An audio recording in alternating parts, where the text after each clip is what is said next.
ഇതാ ഒരുത്തും ബെല്ലും ബ്രേക്കും ഇല്ലാതെ വരുന്നു. എന്നാൽ ചേട്ടാ നമുക്ക് ഒരുമിച്ച് പോവാം, ഇവിടെയാണെങ്കിൽ ഒരാൾക്കും കൂടെ സീറ്റുണ്ട്. അല്ല പിന്നെ നാട്ടിൽ ഈച്ചയടിച്ചിരിക്കുന്ന ഓഫ് റോഡ് ചേട്ടന്മാരെ ഇവിടെ കടന്നു വരും, ഇവിടെയാണ് നിങ്ങൾക്ക് പറ്റിയ സ്ഥലം. എന്തായാലും മെട്രോ എടുക്കാതെ ഓട്ടോയിൽ വന്നത് ഉപകാരമായി. റോട്ടിലൂടെയും പോകാം, തോട്ടിലൂടെയും പോകാം. ഹലോ ഫ്രണ്ട്സ്, എൻ്റെ പുതിയ വീഡിയോയിലേക്ക് എല്ലാവർക്കും സ്വാഗതം. ഇന്ന് എൻ്റെ ആദ്യത്തെ ദിവസമാണ് ഡൽഹിയിൽ. മഴ വീണ്ടും ചതിച്ചിരിക്കുന്നു. കണ്ണൂരിൽ നിന്ന് ചതിച്ച പോലെ തന്നെ ഇപ്പം ഇവിടെ ഡൽഹിയിൽ കാല് കുത്തിയപ്പോൾ തന്നെ മഴയാണ് തുടങ്ങിയത്. അതുകൊണ്ട് ഒരു ഒരു പിടിയും കിട്ടുന്നില്ല എന്താ ചെയ്യേണ്ടതെന്ന്. ഇപ്പോൾ ഒരു ടാക്സിയിലാണുള്ളത്. ഞങ്ങൾ അവിടെ ഇറങ്ങിയപ്പോൾ തന്നെ ഒരു ടാക്സിക്കാരൻ ചാടി വീണു. ഹോട്ടൽ കാണിച്ചു തരാം, ടാക്സി പോവാം, നല്ല ഹോട്ടൽ കാണിച്ചു തരാമെന്ന്. എങ്ങനെയോ ലാസ്റ്റ് അയാളുടെ നിർബന്ധം സഹിക്കുക വയ്യാതെ ഞാൻ ടാക്സി കയറി. പിന്നെ ഈ വീഡിയോയിൽ ഞാൻ പറയാൻ പോകുന്നത്, ഞാൻ വരുമ്പോൾ ചെയ്യാത്ത കാര്യങ്ങളും നിങ്ങൾ എവിടെയെങ്കിലും ട്രിപ്പ് പോകുമ്പോഴോ അല്ലെങ്കിൽ എവിടെയെങ്കിലും താമസിക്കാൻ പോകുമ്പോഴോ ചെയ്യേണ്ട കാര്യങ്ങളുമാണ്. ഫസ്റ്റ് വണ്ണ്, നിങ്ങൾ എവിടെയെങ്കിലും പോകുമ്പോൾ ഒരു ദിവസമോ 2 ദിവസമോ എവിടെയെങ്കിലും തങ്ങേണ്ട കാര്യമുണ്ടെങ്കിൽ മേക്ക് മൈ ട്രിപ്പിലോ അല്ലെങ്കിൽ trip.com ഏതെങ്കിലും ഒരു നല്ല ആപ്ലിക്കേഷനിൽ നിങ്ങൾ റൂം ബുക്ക് ചെയ്യുക. അങ്ങനെ ബുക്ക് ചെയ്താൽ നിങ്ങൾക്ക് 1000 രൂപ മണ്ടയിൽ നിങ്ങൾക്ക് സേവ് ചെയ്യാൻ പറ്റും. നല്ല റൂമും കിട്ടും, ഒരു ടെൻഷൻ അടിക്കാതെ നമുക്ക് പോവുകയും ചെയ്യാം. പിന്നെ രണ്ടാമത്തെ കാര്യം, നിങ്ങൾ റെയിൽവേ സ്റ്റേഷനോ അല്ലെങ്കിൽ പ്ലെയിനിൽ നിന്നോ ഇറങ്ങിക്കഴിഞ്ഞ് അന്നേരം ഊബർ, ഇൻ മൈ ട്രിപ്പ് അതുപോലെ കുറേ ആപ്ലിക്കേഷൻസ് ഉണ്ട്. അവിടുന്ന് ഓല, അവിടുന്ന് ഒരു ടാക്സി നിങ്ങൾ ബുക്ക് ചെയ്യുക. അതാകുമ്പം അവിടെയും നമുക്ക് പൈസയും സേവ് ചെയ്യാം, നമുക്ക് ഒരു കുഴപ്പമില്ലാതെ നമുക്ക് വിശ്വാസത്തോടെ പോവുകയും ചെയ്യാം. എനിക്ക് പറ്റിയ തെറ്റാണ്, അത് നിങ്ങൾക്ക് പറ്റരുതെന്ന് ഓർത്തുകൊണ്ട് ഞാൻ പറഞ്ഞു തരുന്നതാണ്. ഞാൻ പറഞ്ഞു കേട്ടിട്ടുണ്ട് ഡൽഹി എന്ന് പറഞ്ഞാൽ ഭയങ്കര സീൻ ഉള്ള നാടാണ്. ഫോണും അതുപോലെ തന്നെ എല്ലാം തന്നെ അടിച്ചു മാറ്റും. അതുകൊണ്ട് ആരെയും തന്നെ വിശ്വസിക്കാൻ പറ്റത്തില്ല. എന്തായാലും അയാൾ വലിയ കുഴപ്പമില്ലാത്ത ആളായതുകൊണ്ട് നമുക്ക് റൂം തന്നെ കാണിച്ചു തന്നു. 1500 1300 ആ റേഞ്ചായി. കുഴപ്പമില്ല റൂം. ആദ്യമേ 1000 രൂപ കൊടുക്കണം, പിന്നെ ഇറങ്ങുമ്പം നമ്മൾ എത്ര ദിവസം താമസിച്ചോ അത് കൊടുത്താൽ മതി. വലിയ കുഴപ്പമില്ല റൂം. 3-4 റൂം കണ്ടിട്ടാണ് നമുക്ക് കൊക്കിലൊതുങ്ങുന്നതും പിന്നെ വലിയ കുഴപ്പമില്ലാത്ത റൂമും നമുക്ക് കാണാൻ പറ്റിയത്. അല്ലെങ്കിൽ 2000-3000 രൂപയാണ് ചോദിക്കുന്നത്. വലിയ റൂമാണെങ്കിൽ വലിയ വൃത്തിയുമില്ല. അതുകൊണ്ടാണ് ഞാൻ പറഞ്ഞത് മേക്ക് മൈ ട്രിപ്പിൽ അങ്ങനത്തെ ഒരുപാട് ആപ്ലിക്കേഷനുണ്ട്.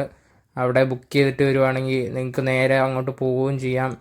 നമ്മൾ ഊബറെല്ലാം ബുക്ക് ചെയ്തിട്ട് നേരെ അങ്ങോട്ട് പോവുകയും ചെയ്യാം. വലിയ സീനില്ല, അവരെല്ലാം പെട്ടെന്ന് കൈകാര്യം ചെയ്യുകയും ചെയ്യും. നമുക്കൊന്നും പേടിക്കേണ്ട ആവശ്യമില്ല.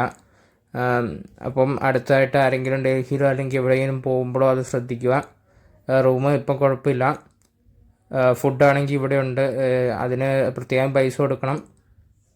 ഇനി ഇവിടെ നിന്ന് ഫ്രഷ് ആയിട്ട് പുറത്തേക്ക് ഇറങ്ങണം. പുറത്ത് നല്ല മഴയാണ്, എങ്ങനെയാണെന്ന് ഒരു പിടിയില്ല. ഇവിടെ ഒരു മഴ പെയ്താൽ മതി റോഡും എല്ലാം കുളമാകാൻ. നാട്ടിൽ നിന്ന് കേട്ടിട്ടുണ്ട്, ഒരു മഴ പെയ്തപ്പോൾ തന്നെ വെള്ളപ്പൊക്കം ഉണ്ടായി, കുറേ പേര് മരിച്ചതൊക്കെ. അതുപോലെ തന്നെ വെയിൽ വന്നാലാണെങ്കിൽ ഭയങ്കര വെയിലുമാണ്, അങ്ങനെയും കുറേ പേര് മരിക്കും. അപ്പം ഇവിടുത്തെ കാലാവസ്ഥ എന്ന് പറയുന്നത് ഒരു സ്ഥിരതയില്ലാത്ത കാലാവസ്ഥയാണ്. ചൂടാണെങ്കിൽ ഭയങ്കര ചൂടും, തണുപ്പാണെങ്കിൽ ഭയങ്കര തണുപ്പും, മഴയാണെങ്കിൽ ഭയങ്കര മഴയും. ഇതെല്ലാം അപകടം വിതയ്ക്കുന്ന ഒരു കാലാവസ്ഥയാണ്. ഇന്ത്യയിൽ ഏറ്റവും നല്ലപോലെ ജീവിക്കാൻ പറ്റുന്നത് കേരളത്തിലാണ്. അതാണ് കേരളത്തെ ദൈവത്തിൻ്റെ സ്വന്തം നാട് എന്ന് വിളിക്കുന്നത്. ഇതാ ഒരുത്തും ബെല്ലും ബ്രേക്കും ഇല്ലാതെ വരുന്നു. എന്നാൽ ചേട്ടാ നമുക്ക് ഒരുമിച്ച് പോവാം, ഇവിടെയാണെങ്കിൽ ഒരാൾക്കും കൂടെ സീറ്റുണ്ട്. അല്ല പിന്നെ ഇതാണ് ഇവിടുത്തെ അവസ്ഥ. ഭയങ്കര തിരക്കാണ്. റോഡാണെങ്കിൽ നല്ല വൃത്തിയും. വെള്ളപ്പൊക്കമാണോ ഇതെന്താ തോടാണോ എന്നൊന്നും പിടികിട്ടുന്നില്ല. ഇവിടെയൊക്കെ ഓട്ടോയിലൊക്കെ പോകുമ്പം നടുക്കിരുന്നില്ലേ നമ്മൾ ഇറങ്ങേണ്ട സ്ഥലമാകുമ്പോഴത്തേനും നമ്മൾ കുളിച്ചിരിക്കും, അതും നല്ല നാറ്റമുള്ള വെള്ളത്തിൽ. ഇവിടെയാണെങ്കിൽ നല്ല വൃത്തിയാണ്, ഭയങ്കര നാറ്റവും. റോഡ് സൈഡിലാണെങ്കിൽ മൊത്തം പശുവും പിന്നെ കടകളും ആൾക്കാരും. വണ്ടിക്കാണെങ്കിൽ ഓടാൻ സ്ഥലവുമില്ല. പശുവിൻ്റെ ചാണകവുമായിട്ട് നിറഞ്ഞിരിക്കുക. അങ്ങോട്ടങ്ങോട്ട് പോകുമ്പോൾ മാറ്റം വരുമെന്ന് പ്രതീക്ഷിക്കാം. ഇവിടെ ഒന്നും സഹിക്കാൻ പറ്റാത്ത നാറ്റമാണ്. കണ്ടോ റോഡ് സൈഡിലൊക്കെ എന്താ വേസ്റ്റ് കിടക്കുന്നതെന്ന്. അവർ വൃത്തിയാക്കുന്നുണ്ട്, ഇതൊക്കെ എപ്പം വൃത്തിയാക്കി തീരുമെന്ന് അറിയത്തില്ല. നാട്ടിൽ ഈച്ചയടിച്ചിരിക്കുന്ന ഓഫ് റോഡ് ചേട്ടന്മാരെ ഇവിടെ കടന്നു വരും, ഇവിടെയാണ് നിങ്ങൾക്ക് പറ്റിയ സ്ഥലം. ഇവിടെയാകുമ്പം ഓഫ് റോഡ് അന്വേഷിച്ച് എവിടെയും പോകേണ്ടതില്ല. ഇവിടെ എല്ലായിടത്തും ഒരു ഓഫ് റോഡ് മയമാണ്. പക്ഷേ കുറച്ച് നാറ്റം സഹിക്കണമെന്ന് മാത്രം. കുറച്ച് ദൂരം മുമ്പോട്ട് വന്നപ്പം കുറച്ചൊക്കെ മാറി വരുന്നുണ്ട്, കുറച്ചൊക്കെ വൃത്തി കാണുന്നുണ്ട്. പക്ഷെ എന്നാലും ഭയങ്കര തിരക്കാണ്, ഭയങ്കര വണ്ടിയും ബഹളവും. കാരണം ലോകത്തിൽ തന്നെ ഏറ്റവും കൂടുതൽ ആൾക്കാർ വസിക്കുന്ന ഒരു ഇടമാണ് ഡൽഹി. ഡൽഹിയിൽ മെട്രോ ഉണ്ട്, മെട്രോയും കൂടി ഇല്ലായിരുന്നെങ്കിൽ തിരക്ക് ഇതിലും കൂടുമായിരുന്നു. പിന്നെ ഞാൻ പറഞ്ഞു തന്നെ ആവർത്തിക്കുന്നു, എവിടെയെങ്കിലും പോവുകയാണെങ്കിൽ ഊബറോ അല്ലെങ്കിൽ ഓലയോ എന്തെങ്കിലും വിളിക്കുന്നത് നല്ലതായിരിക്കും. പിന്നെ മെട്രോയും യൂസ് ചെയ്യുന്നത് നല്ലതാണ്. ഇവിടെ വന്നിട്ട് ഡൽഹി വന്നിട്ട് ആദ്യമായിട്ടൊരു മെട്രോ കണ്ടു. അപ്പം നിങ്ങൾ മെട്രോയും യൂസ് ചെയ്യുന്നത് നല്ലതാണ്. നമ്മൾ ആദ്യമായിട്ട് വന്നതുകൊണ്ട് ഡൽഹിയിലെ മെട്രോയൊന്നും പരിചയമില്ലാത്തതുകൊണ്ടാണ് നമ്മൾ മെട്രോയിൽ കയറാതിരുന്നത്. അല്ലെങ്കിൽ മെട്രോ കയറുന്നതായിരിക്കും നമുക്ക് ലാഭം. ഇപ്പം ഈ ഓട്ടോയ്ക്ക് 300 രൂപയായി. മെട്രോയിൽ കയറിയായിരുന്നെങ്കിൽ ഒരു 40 രൂപയ്ക്ക് കാര്യം നടന്നേനെ. അതും നല്ല രീതിയിൽ പെട്ടെന്ന് തന്നെ പോയിട്ട് വരാം. എന്തായാലും മെട്രോ എടുക്കാതെ ഓട്ടോയിൽ വന്നത് ഉപകാരമായി. റോട്ടിലൂടെയും പോകാം, തോട്ടിലൂടെയും പോകാം. നമുക്ക് ബോട്ടിൽ സഞ്ചരിക്കുന്ന ഒരു പ്രതീതിയാണുള്ളത്. ഇതാ കായലിൽ നിന്ന് അടുത്ത് നമ്മൾ സമുദ്രത്തിലേക്ക് കയറി. ഇതൊക്കെ നമുക്ക് കേരളത്തിൽ നിന്ന് അറിയാമായിരുന്നെങ്കിൽ ഒരു തോണി എടുത്തുകൊണ്ട് വരായിരുന്നു.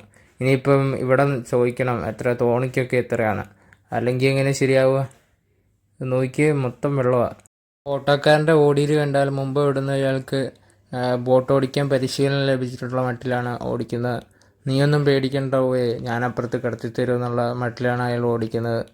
ഇപ്പോൾ ഓർക്കുക, ഹോട്ടലിൽ നിന്ന് കുളിക്കണ്ടാന്ന്. ആ സമയം വെറുതെ വേസ്റ്റായി. ഇവിടെ ഇത്ര നല്ല രീതിയിൽ കുളിക്കാൻ പറ്റുമെങ്കിൽ നമ്മളെന്തിനാ വെറുതെ ഹോട്ടലിൽ നിന്ന് കുളിച്ചേ? എന്തായാലും നമ്മൾ റോട്ടിലൂടെ നീന്തി നമ്മൾ ഇൻസ്റ്റിറ്റ്യൂട്ട് ഇരിക്കുന്ന സ്ഥലത്തേക്ക് വന്നു.